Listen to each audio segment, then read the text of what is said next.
You're listening to the Nacho Kids Podcast, where we discuss all things step family related. Real stories, real people, real help. Your hosts are the creators of the Nacho Kids Method and the Nacho Kids Academy Step Family Coaching Team, Lori and David Sims. Today we have Chad Bignac. Hey, Chad, how are you?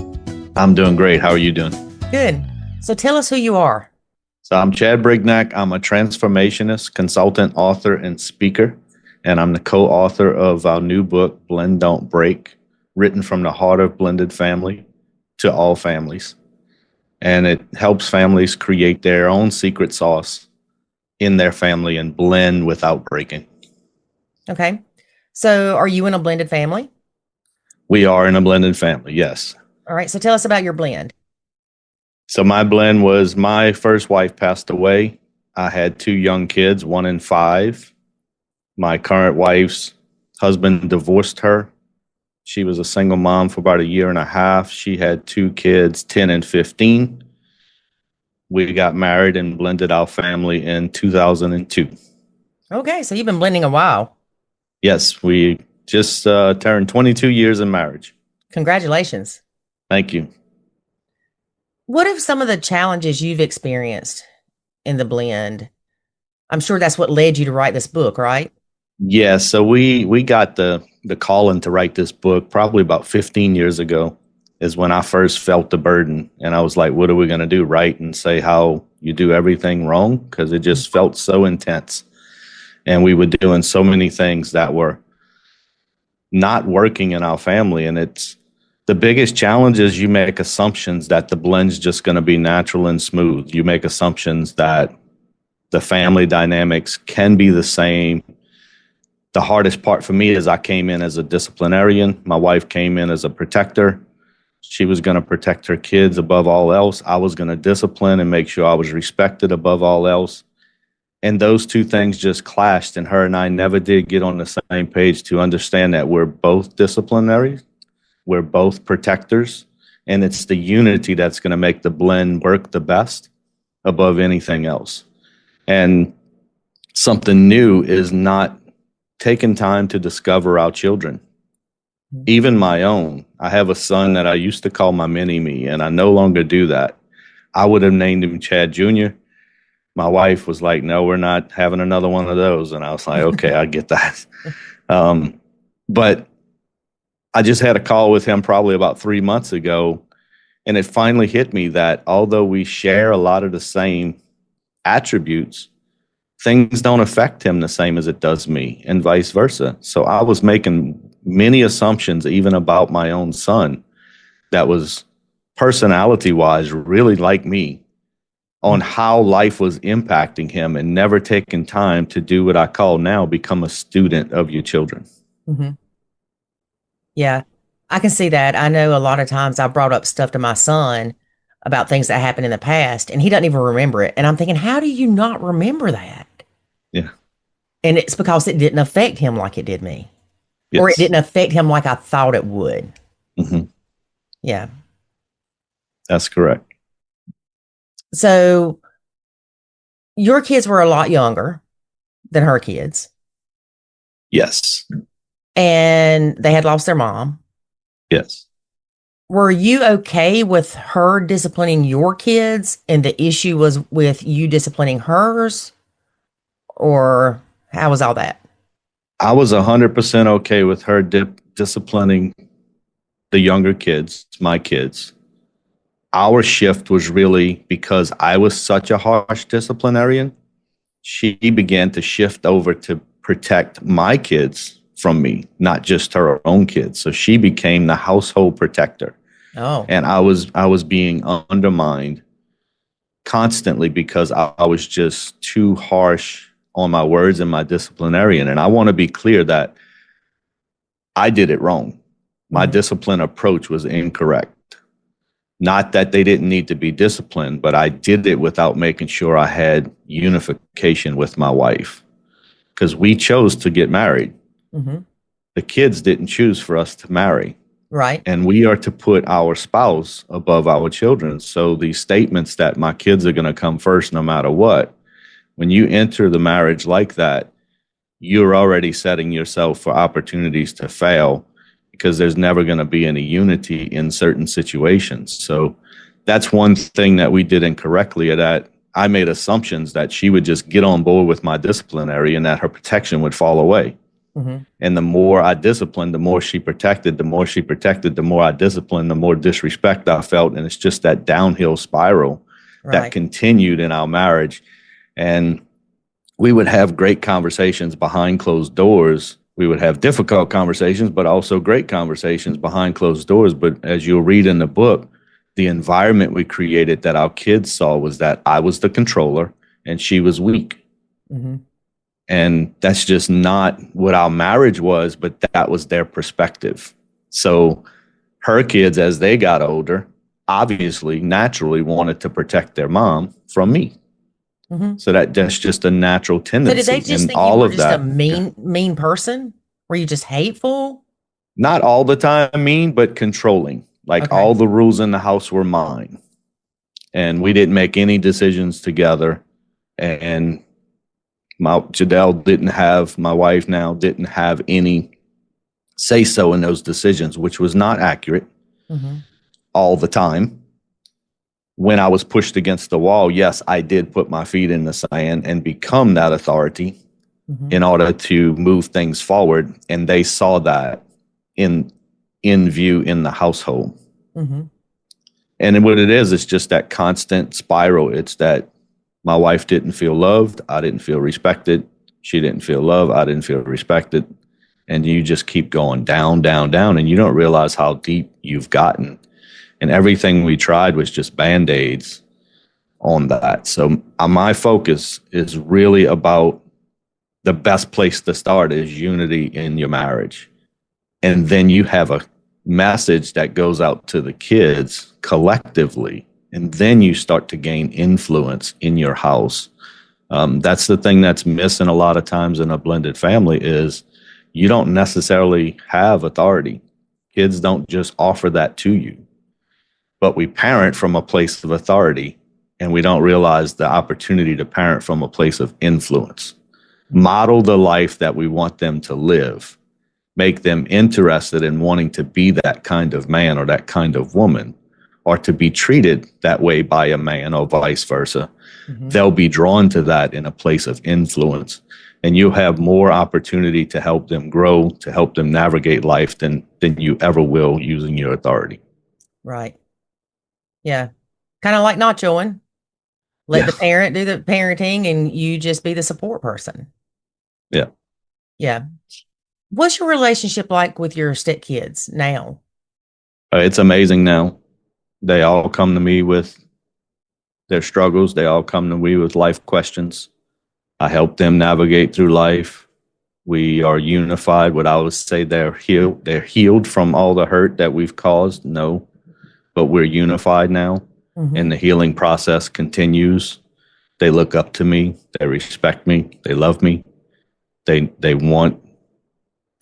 seek my influence. They want to learn from me. They want me to help them grow. They want me to know what's going on in their life. They want me to be a part of their life, and it's amazing.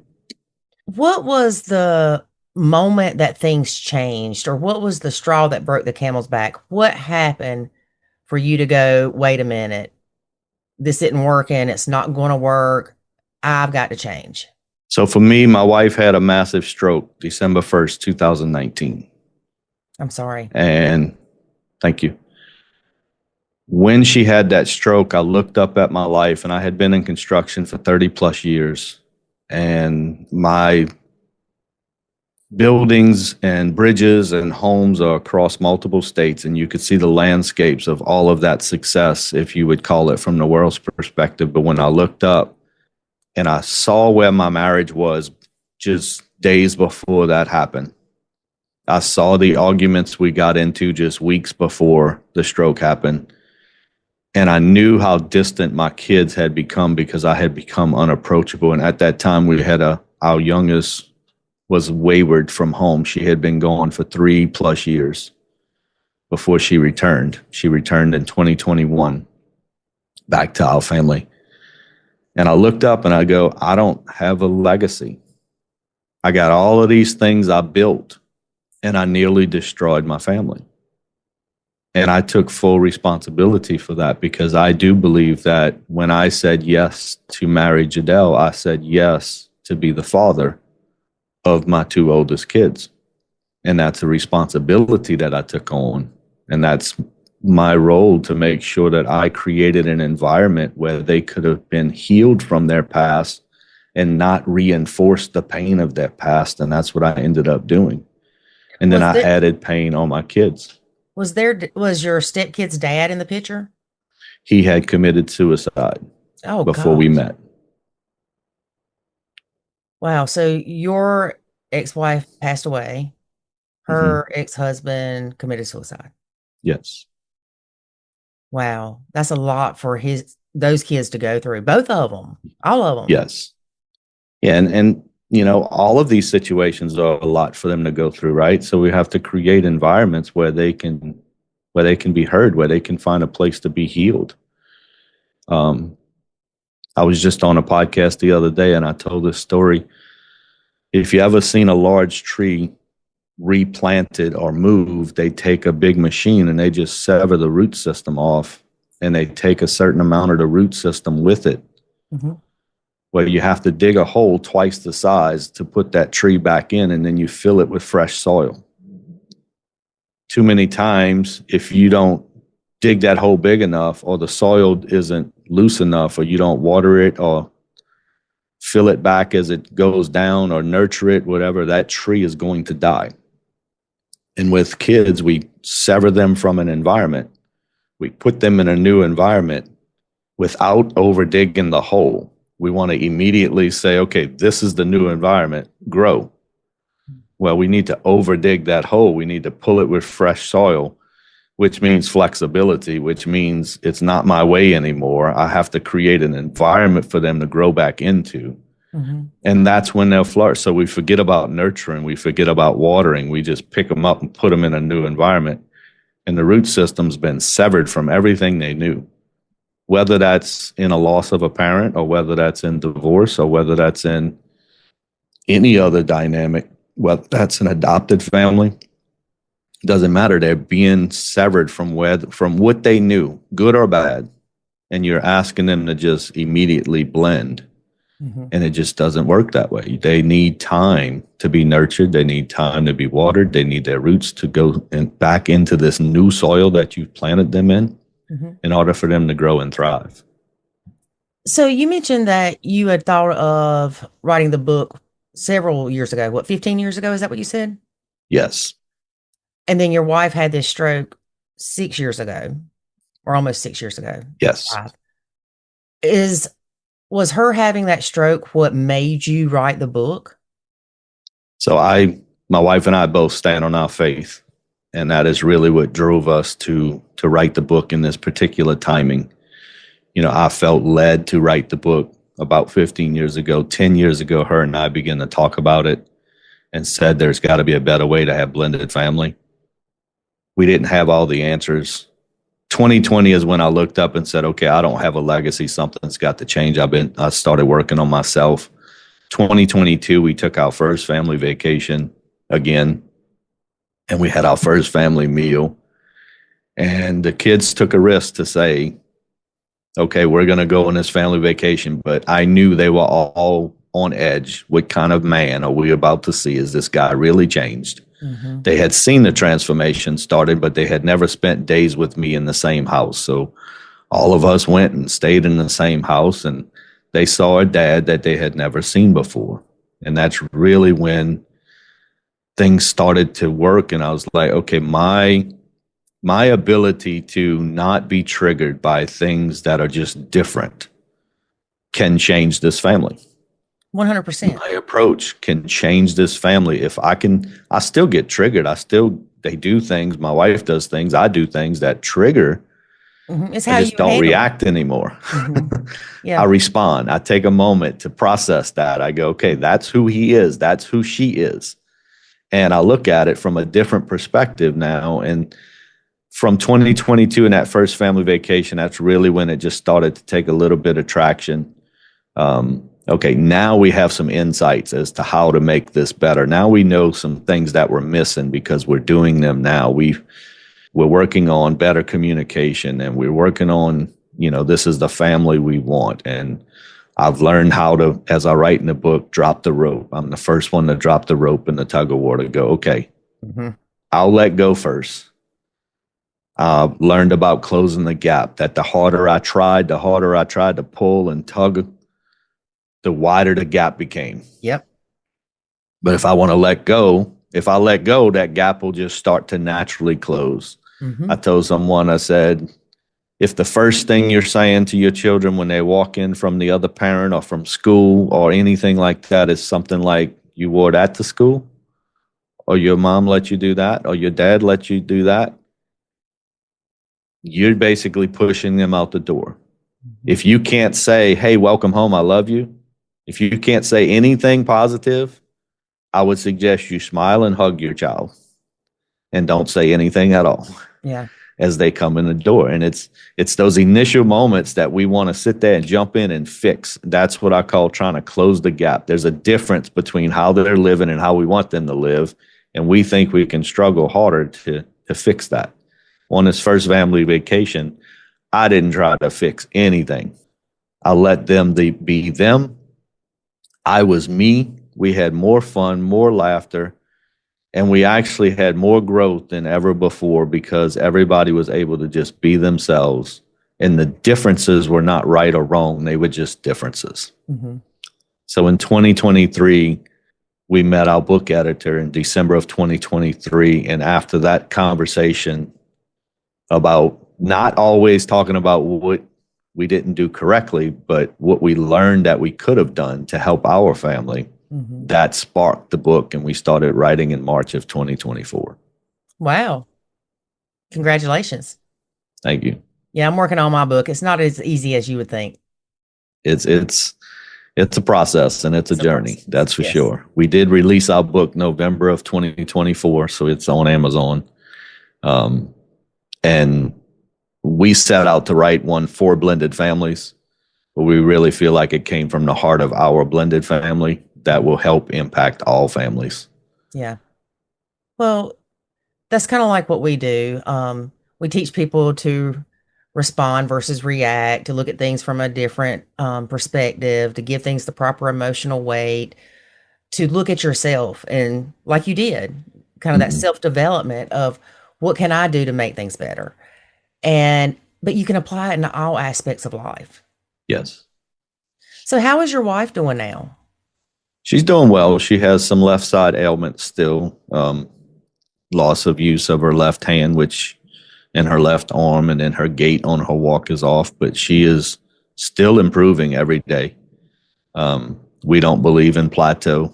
We believe the brain will continue to relearn, regenerate new ideas. The brain can pick up other things that it didn't know before, and it can learn new things. The biggest challenge is keeping the muscles moving. That's what's key, because the muscles can and will go dormant, and they'll stop getting the message from the brain. As long as you keep the muscles moving, then you have a chance to never plateau. You can continue to improve, and she sees improvement almost daily. That's awesome. Now, you had mentioned that one of the kids, I guess, was kind of away from the family for several years. Yes. What happened with that?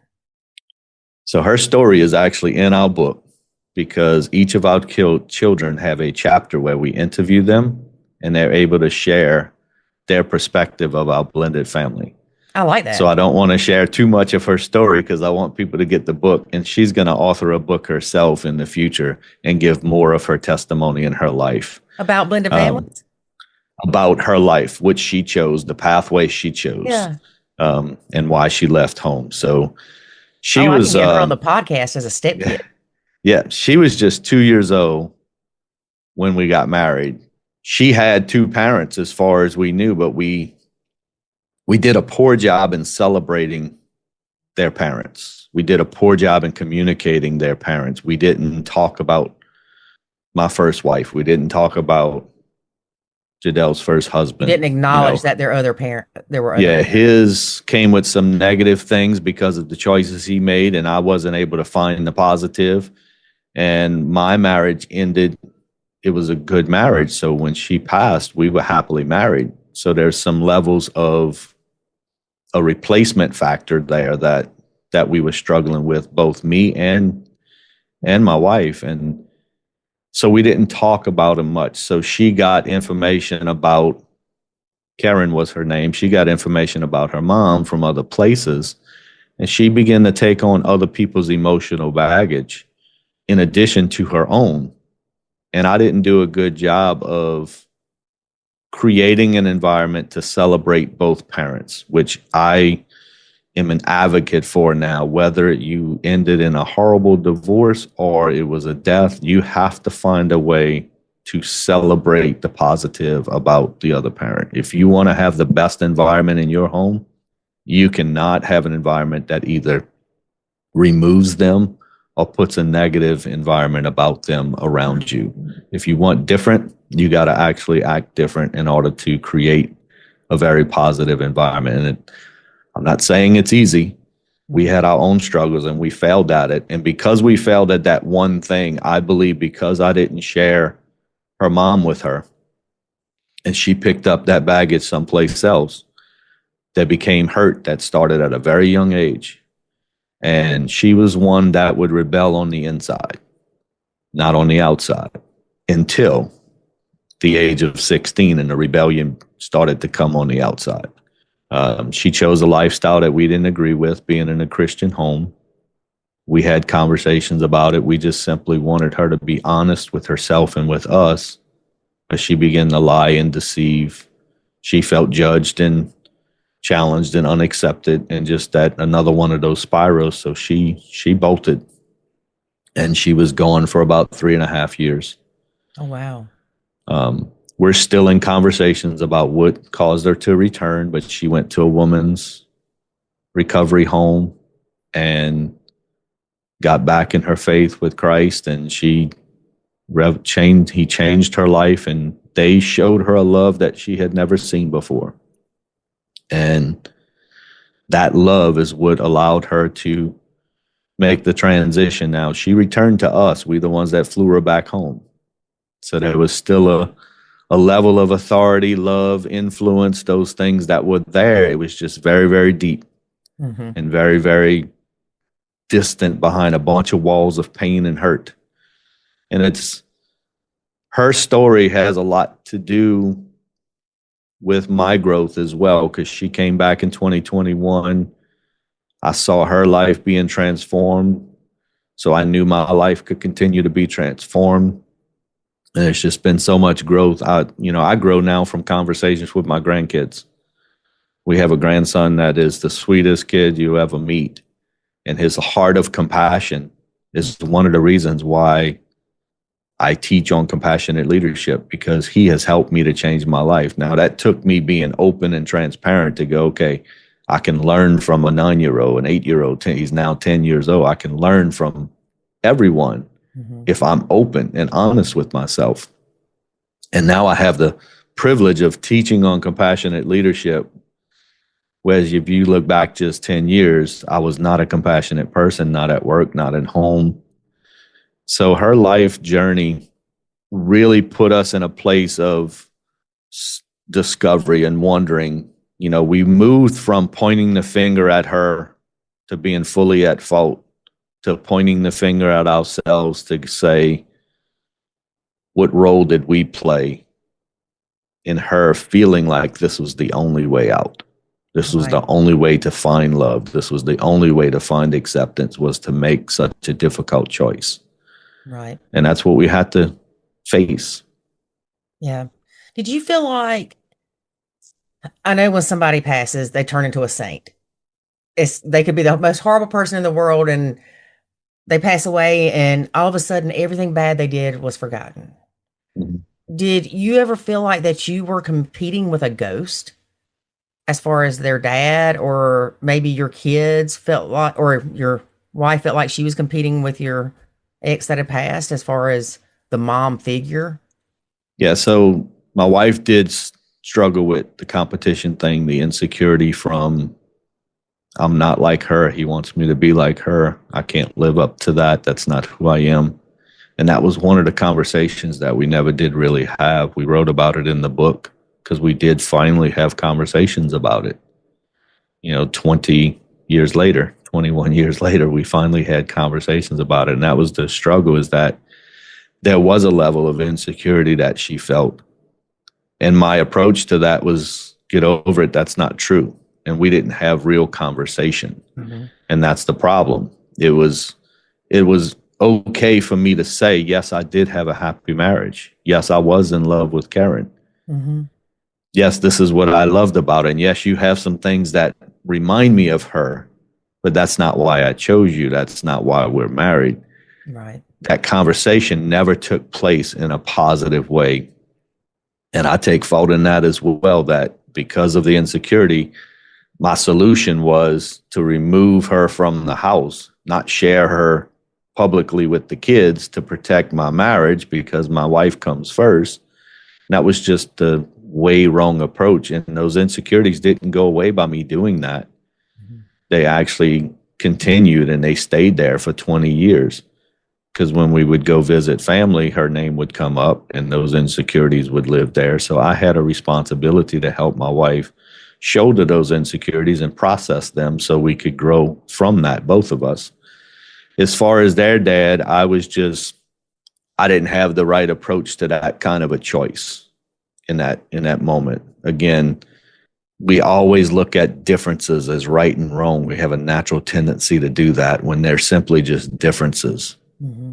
So for him to make the choice he made was not how I was raised. It was not what I knew as the best choice. So I had negative thoughts towards him. Mm-hmm. So I couldn't see the positive about him. So I didn't feel like I was in competition with him.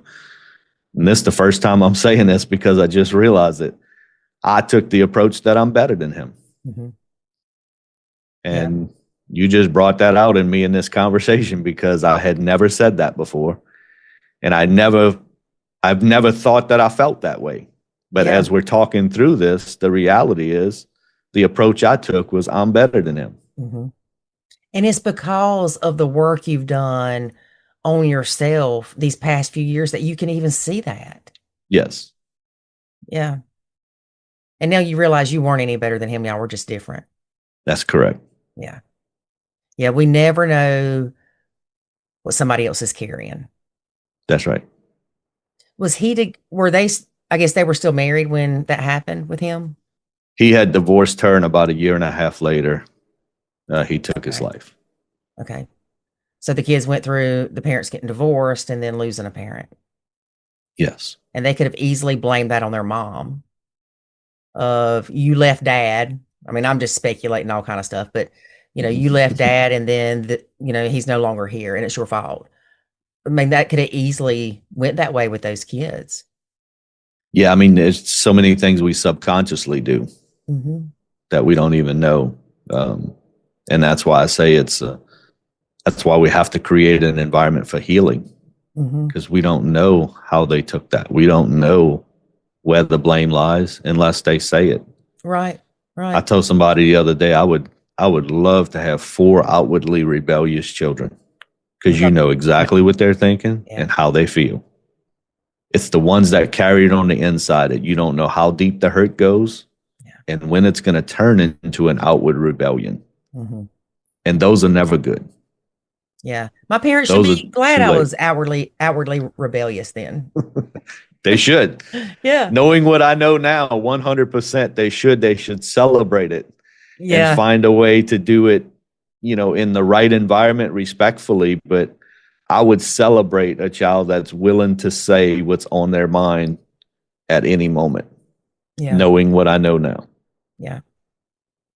And any adult, really, just for the simple fact of people, I feel like they do keep all that stuff inside. And then what happens is like what happened to your stepkid's dad is because everything's inside and they didn't get it out or they didn't talk about it. Or, I mean, I'm not saying everything can be prevented, but, and I don't know his situation, but it's a lot of internal pain Yeah.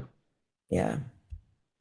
Yeah. I couldn't even imagine what he walked through, the battles he faced, why he faced them, the struggles they had. And years ago, you didn't care. No. Yeah. That's, yeah. I care now. Yeah. And I want my kids to care, because I want them to find the empathy of there's certain things that were from such deep pain and deep hurt that we all need to be cautious that we're struggling with if we don't allow ourselves to be healed from the inside. Mm-hmm. So how do you make someone be compassionate? It's got to be a choice. To make them be compassionate is very difficult. You gotta make a decision that you're not first. Mm-hmm. You have to come to a place to go, okay, life is way bigger than me. My responsibility to others and to serve others is higher than me getting my needs met.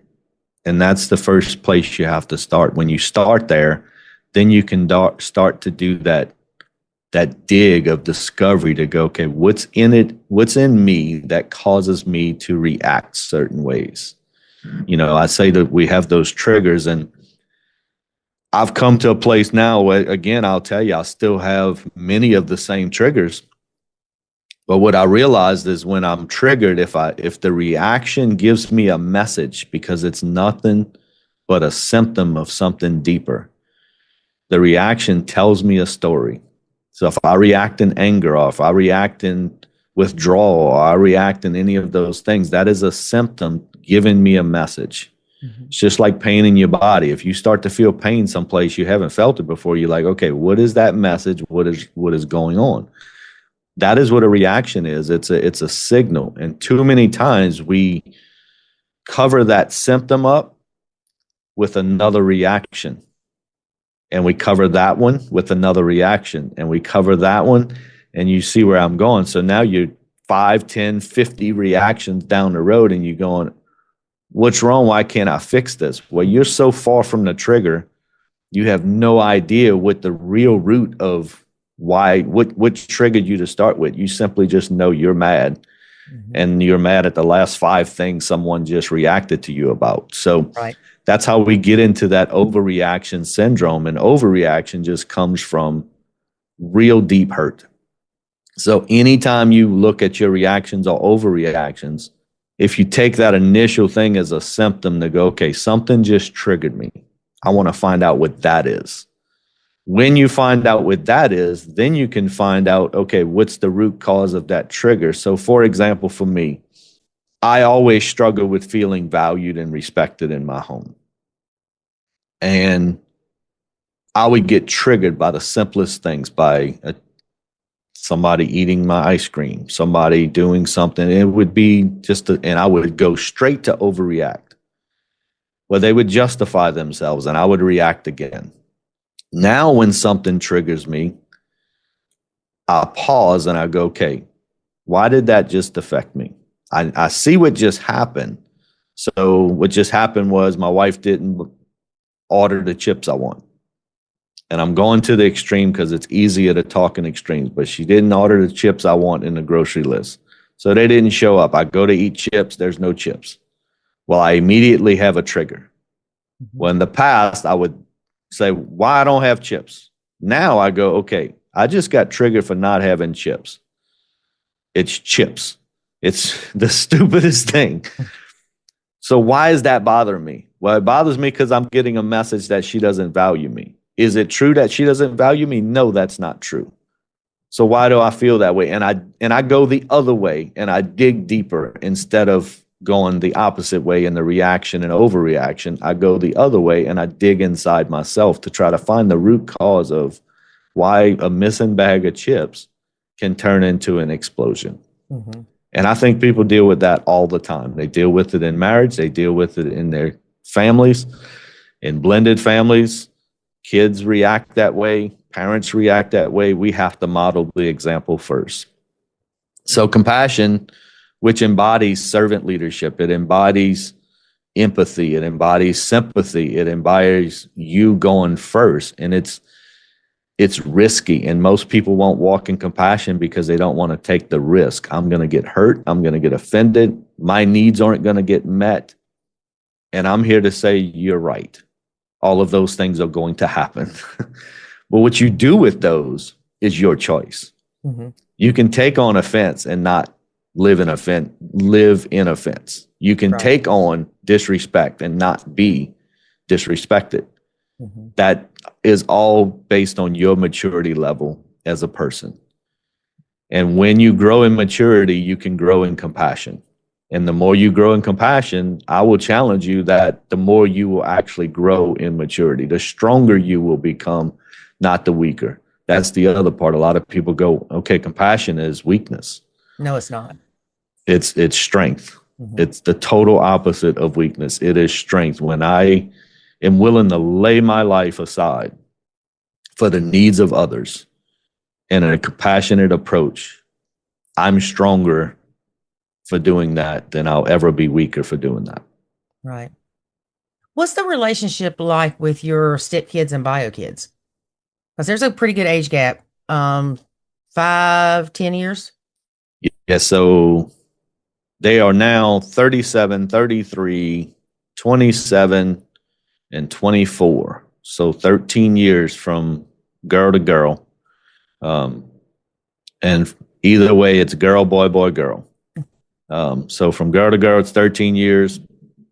The two boys are 6 years. 6 years apart. They all get along great. The oldest, she loved the big sister. That was really fun for her, the big sister part. There's some things that we did that didn't help that. I believe we felt we had a instant babysitter, which was the wrong approach. Yep. We put responsibilities on her that wasn't hers. Mm-hmm. It just came naturally. She adopted to them really easily. They adopted to her really easily. So it just came natural. But when we look back, we go, we shouldn't have done. Does she never watch them or babysit? No. But her inclusion in how much she wants to and how much she's willing to should have mattered. And it didn't really, we never asked. Right. And that's the wrong approach. But their relationship is amazing. The two girls, they talk all the time. We just visited our son and his lovely family a couple weeks ago, and he had told me he was just talking to his brother for the past week and a half. So they talk all the time. They get along well. They love one another. They're there for each other. They are all so different. Mm-hmm. And they find a way to love each other through the differences. It doesn't matter whether they agree with their choices or don't agree with their choices. They're just walking in love with each other. Yeah. So what is one piece of advice you would give someone that's getting ready to get into a blended family? The greatest piece of advice that I can give is to focus on the patterns and the behaviors that you picked up along the journey. In the book, we talk about learned behaviors and personal vows. Learned behaviors are the automated things that you picked up all through life, childhood, through your first marriage, other relationships, and you just do those things on autopilot. And then personal vows are those vows you made to yourself that you will never or you will always be something or do something. And normally we get those from hurts and hang-ups of our past. We're trying to right a wrong in our own life. Mm-hmm. So if someone was verbally abusive, you may say, I'll never yell at my kids. Those never and always statements box you into a place where God has no room to move in your home and it has no room for a safe space, and your environment ends up having stakes in the ground that are not movable. You have to be willing to let those go. My biggest piece of advice would be to discover what those two things are: your learned behaviors, your personal vows. Have a conversation with your future spouse about those, and find a way to create unity in how you're going to move into your blended family together. Because if you both walk in with those learned behaviors and personal vows, what you're walking in with is unspoken expectations. Mm-hmm. You're walking in with a bag full of all of these expectations that the other person has no idea is there. I teach, this goes in line with this, but I teach a course on unpack before you pack. Mm-hmm. You're about to come in here with all this luggage. So it's just like you came home from a trip and you had all your dirty clothes and all your bags all packed and all your luggage together. You turn around, take those same bags and say, okay, let's take the next trip. You never open it. You never clean it up. You never repack it. And then you go on this new journey where you find out you get to where you're going. You got dirty laundry. You got the wrong clothes. You went from a winter vacation to a beach vacation. You got the wrong clothes. You got all of these things. You didn't take time to unpack your life before and then repack for this new journey. What do I need from this luggage? What do I don't need from this luggage? What needs to be washed and cleaned? And then pack a new bag so you can begin this journey. Because if you don't, you're going to go back in that old bag to get stuff you left in there. I like that. And you're going to go try to get it whenever something reminds you of your previous relationships or your past. Mm-hmm.